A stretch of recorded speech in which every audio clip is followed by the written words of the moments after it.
So welcome to this demonstration of Edgecam 3D machining.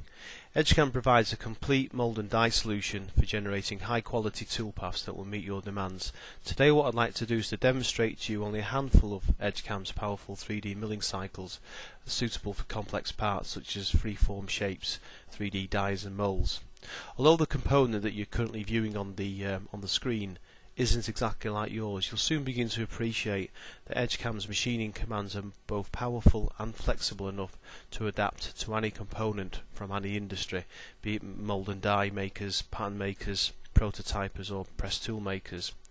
The core pattern component itself is actually represented by a solid model, and Edgecam supports all solid models, for example Autodesk Inventor, Solid Edge, SolidWorks, Pro E, Unigraphics. We also accept IG's DXF, Parasolid and Step files. Our aim on this particular component is to finish machine it producing the best surface texture and the most economical toolpath. The component has been pre-machined to within 1 or 2 millimeters, and that's been represented by an STL file. The rough machining has been completed inside Edgecam as well. One very interesting command that Edgecam affords us is the render by slope command.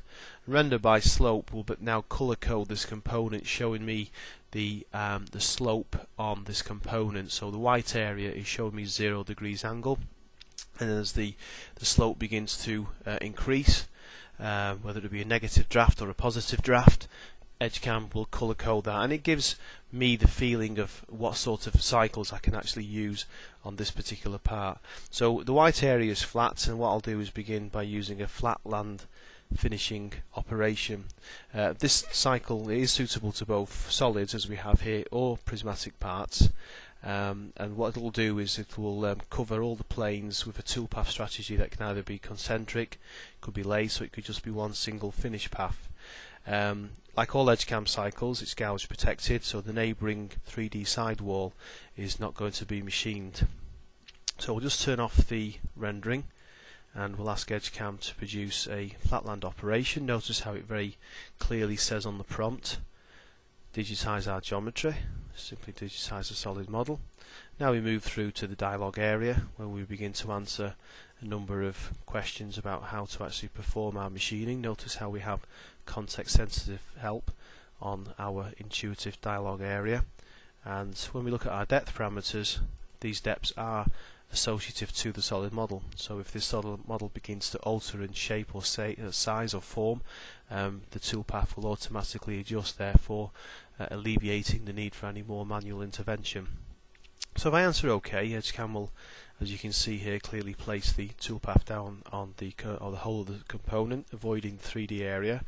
There is a flat area on the uppermost of that component, and I actually didn't want the toolpath to machine that area, so I need to rectify it. And really this theme of this demonstration is how quickly and easily Edgecam can adapt its toolpaths to your wishes and to your needs. So we just simply go back to instruction number 3, a double click gives us back our dialog area, and in this particular case, if I say -1, I can ask Edgecam to make sure the toolpath begins a millimetre below the uppermost level of that particular component. To check that the machining is okay, we standard in Edgecam offer you simulate machining.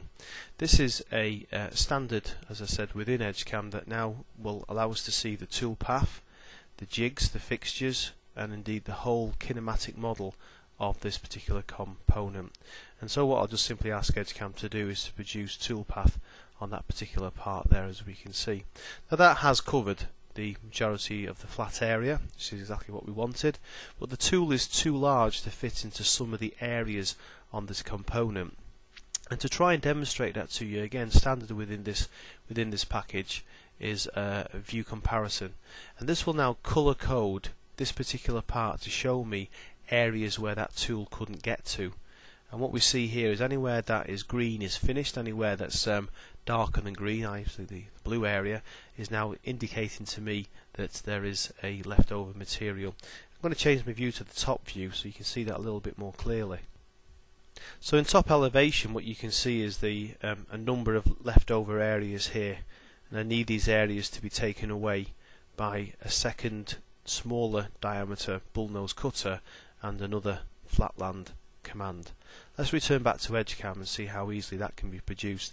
So I already have my Flatland operation, but now I need a smaller tool. So to save labour and time, I can drag and drop that cam instruction down and produce cam instruction number 4. I can double click that command, which allows me to edit it, and I can very quickly and easily now alter the tool to a smaller bullnose cutter, which in this particular case again has a 2mm fillet radius on it, so it will size the fillet radius. But as you'll notice, it's now gone and taken the toolpath everywhere. I only wanted it to actually machine within a very, very small restricted area in the leftover area where the previous tool couldn't fit. So inside our operation we can always expand our operations, and it now shows us the commands that the operation has produced for us, and the cycle which has been produced by that operation. As we dig deeper, we can edit that cycle and now adopt our rest Flatland command, simply informing Edgecam that this has already been machined by a 20mm bullnose cutter. Edgecam now reassesses where that 8mm bullnose cutter can go, and what you'll now notice is that it's only gone and machined into the area where we had leftover material, so therefore saving an awful lot of time, an awful lot of guesswork. We're now going to move on. I want to machine the upper area of this component, this dome shape here. The reason I want to machine it is that this actually has an airflow intake through the nozzle. So what we want to do is promote a very, very good surface texture, and the grain of that surface texture has to promote good airflow.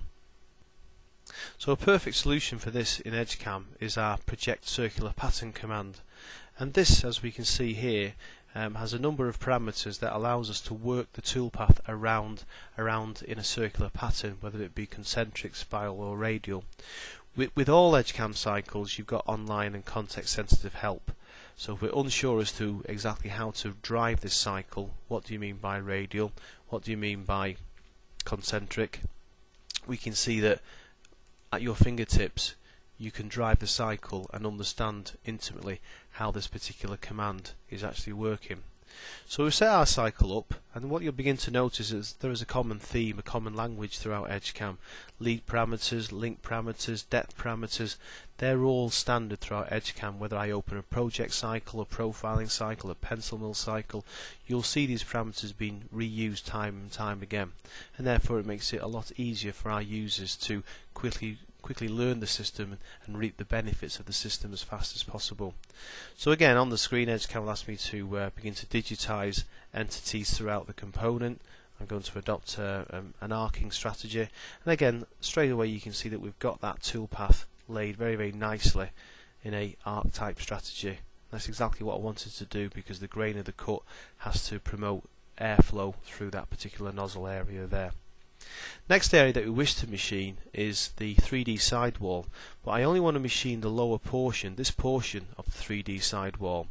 I want to avoid machining the arm area, because the arm area I have a special, or I have a more, let's say, preferred toolpath strategy for it. So we're going to slice machine or waterline this particular area here, conscious of the fact that we don't want to remachine the area where our previous project circular pattern has been.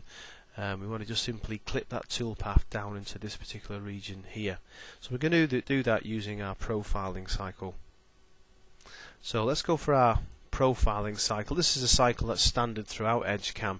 So if you were, as we can see here, if you were a wireframe DXF file user, you'd still be using this particular command. Here we're in the upper echelons of the cycles, and we can see that we get a lot of very, very useful parameters being given to us. Noteworthy is our prismatic geometry option, which allows Edgecam to produce as little as possible CNC code to help machine tool controllers that have a small amount of memory. Another very, very interesting command is our Helical Command, allowing Edgecam to spiral the toolpath using cut increment and, as we can see, cusp. But again, the flavour of all our cycles, the parameters, the language, the dialect that we actually use, it's all the same. You'll see these parameters being produced time and time again throughout the whole Edgecam 3D milling range. So lead and link, we've just been looking back inside the pencil mill cycle, the project circular pattern cycle for that. Here again we see them being reused, and they have exactly the same meaning in this profiling cycle. So we've set this particular cycle up. It again will clearly indicate on the screen what we want to machine. So again we're going to pick the whole of the solid model. It'll ask me about a containment boundary, and our containment boundary is the edge, because a slice machining cycle will obviously flow over the edge, waterlining down the sidewall. I'm using our edge loop feature, and because it's a feature, it means that our containment is again associative to the solid model. If we find that our solid model changes, the edge loop feature will change, and therefore we'll always have exactly the right accurate constraint containment boundary for this cycle. Okay, so Edgecam will now begin to calculate its toolpath, and the toolpath, as you can see, has been spread around the 3D area of our part. That's not so bad, but unfortunately what it's done, it's gone and machined across and over the previous cycle, which is the project circular pattern cycle, and you can also see now it's slice machining down the arm area. I didn't want it to do that. I want to really clip this toolpath in and make sure that Edgecam is specifically laying its toolpath in the area that I wish it to go to. So Edgecam again will easily allow us to edit the command. By a simple double click, I can now go back and begin to reassess some of the parameters that I previously placed in here. One very interesting parameter is our minimum contact angles. Edgecam is just simply saying keep the toolpath within that particular range between 90 degrees and 64 degrees, keep it within that particular range, and this is again a command, a parameter that we see throughout all our cycles. Also, using check surface is very common throughout all our cycles, asking Edgecam to push the toolpath away from certain regions, a check surface. So again, let's just reappraise what we're actually going to pick. We want to machine, of course, straight onto the solid model. We want to use this as a check surface, so this again is a face feature which is associative to the solid model, and again our boundary will be the edge loop feature on that uppermost edge. And now what we'll see is that the toolpath is clipped back exclusively and only to the sidewall area on the circular dome, and it hasn't machined where the previous project circular pattern cycle has machined. So again, that's again allowing the user to exclusively and very, very specifically chaperone the toolpath and hold the toolpath within a zone, within a region that they wish to adopt. Okay, we're going to move ahead, and obviously we now need to think about machining the arm section of our component. So this is going to be done by a parallel lacing cycle. So the parallel lacing cycle is a cycle that's both good on flat areas, but it can also rough machine, finish machine, and it can adopt components that have male and female form. So in this case we're going to open up our parallel lacing cycle, and again you might begin to now, even in this brief demonstration, begin to notice some of the common functions inside Edgecam. Here we see the minimum contact angles being adopted. Here we see the use check surfaces command. Here again we see the lead and links, all common throughout the whole Edgecam range of milling cycles. And again Edgecam will just simply prompt me to select our machining area, which is straight onto the solid model. And is there a containment boundary? I'm going to pick the edge loop feature, which again is associative to the solid model. And as we can see here, Edgecam is adopting a lacing strategy. In this particular case we went for climb milling, climb milling across that component. Let's just zoom in a little bit and see what that's doing. Using the base on the simulation drag and drop bars, you can see I can speed up the simulation, I can slow down the simulation. And what we're seeing is that it's climb milling up and down, and that's not a very favourable way of treating the cutter, because it's obviously cutting on one side and cutting on the opposite side of the ball nose cutter. It's not promoting the best tool life for that cutter, nor is it actually chipping the swarf in a very economical manner. There are better ways of actually machining that particular part. You'll also notice that the cycle isn't reaching down to the full depth of that component. So we're actually keeping this region at the moment unmachined, and that's not what we want. So we need to edit the cycle. As I said before, we can either double click cam instruction over here, or we can just double click over the toolpath itself, so there's no ambiguity. We know exactly what particular cycle we're dealing with. So here we see the parallel lay cycle as we set it up before. What can we change to constrain the toolpath to our wants and to our needs? What we can do first of all is use the up down mill strategy. Ask it to either down mill, ask it to either up mill.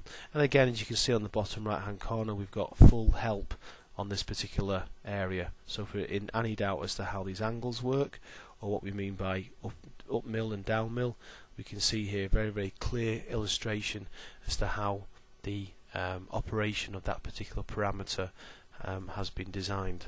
So I want to do up milling, and what I want to do with my boundary, and again this is a common feature throughout Edgecam, is to allow the tool to only use the contact or the tangent point of the tool within that particular boundary. Notice how I don't have to go back into design and change the geometry, and obviously the geometry would be determined by the radius of the cutter. There's no need to do all that. There's no waste of time in Edgecam. We just simply have to click of a button, we click tool contact, and Edgecam will now spread the toolpath onto the lower regions, so it's still keeping it within the boundary, but it's the tangent contact point of that tool that has been used. Now we're nearly there, we've nearly finished the demonstration, but what we will now have is a rag of material left at the intersection on the fillet. Very difficult maybe for us to see that, so again, using another standard feature in Edgecam, I can ask Edgecam to show me only the last toolpath that has been produced. So the last toolpath we see was obviously the parallel lace toolpath. And what I wanted to do now is use a parallel lace cycle using a 4mm ball nose cutter to drive itself all the way around this fillet, and obviously around the fillet in the uppermost area here, in order that we can see, in order that these rags are removed by pencil milling. So yet again, I'm going to use another standard Edgecam pencil mill cycle, and again, some of the commands and some of the language that you're reading in these dialog box areas are totally standard. Here is the boundary control command, and it works exactly the same as the previous parallel lay cycle worked. Here is the lead and link command, and these lead and links are common throughout every single 3D mill cycle inside Edgecam. So set our cycle up, and it will simply ask me to digitize the area to machine, which of course is the solid model, and then I've really no need for containment boundary here. And if I just play back the pencil mill cycle, you'll see how that cycle will now find and trace between all the intersection of that component, and it's gone all the way around. Now that might be perfect in certain circumstances, but I know in my particular case I've already been able to machine that fillet area by my Flatland cycle, because my Flatland tool had a 2mm fillet on it. So maybe I didn't want that tool to actually, that pencil mill cycle, to enter that area. So again, that's no problem. We can edit that. We can ask Edgecam to do several fixes inside here. One, we can ask it to do a down mill.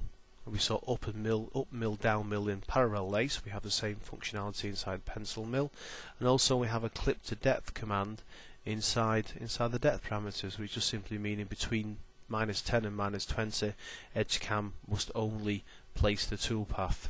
And again, we get a nice little information message saying that your angle is slightly a little bit too high or too low. And that's exactly what we want. We want information being fed back to us in the course of producing the component. So let's just place an angle maybe of 60mm in there.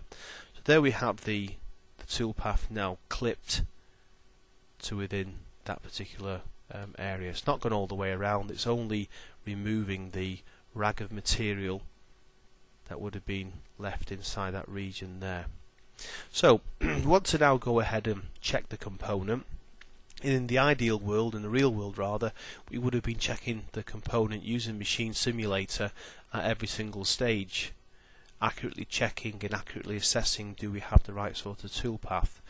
On long running parts, such as a 3D part that we see here in front of us, Edgecam also allows you to do rapid result. So rapid result is very much the same as Machine Simulator, but what we'll see is it, as it would intimate, rapidly shows us the end result. So just by simply asking it to start, it will very quickly show us where this toolpath has been. And of course we're looking for 0 errors. We can check on errors as well, because I've had this set at stop at the collision, so if there had been an error, Edgecam would have stopped and explained to me where that error was. Obviously we want to see a little bit more greater detail, so we now use the machine simulator, and this is now going to show us a blow by blow account of every single toolpath that we've just got and generated. Again, there are mechanisms and techniques to speed that up. We can say stop at maybe not a collision this time, but stop at a tool change. We can now say fast forward, so it will very quickly pass us through some of the more arbitrary stages of the toolpath. And then we do have a number of speed options. Here's a speed up, slow down, zoom in, and obviously zoom out. In this particular case, for finishing tolerances, I've actually been quite coarse in some of the settings. The cusp pipes can be changed, the step overs can all be made a lot finer in order to give us a much more superior surface finish. But what's of most importance to us at the moment is that we have 0 collisions, and we have the basis of a very good clean toolpath. And you can see here we're getting a nice indication of where our surface textures are going. If we have a problem with that, we could of course go back and then begin to change the cusp height setting, the cut increment setting, and the step over settings. And this is all part of the Edgecam standard package for 3D, for the 3D license. I do hope that you've enjoyed today's demonstration. If you have any more inquiries, then please contact Planet or your local area reseller. Thank you.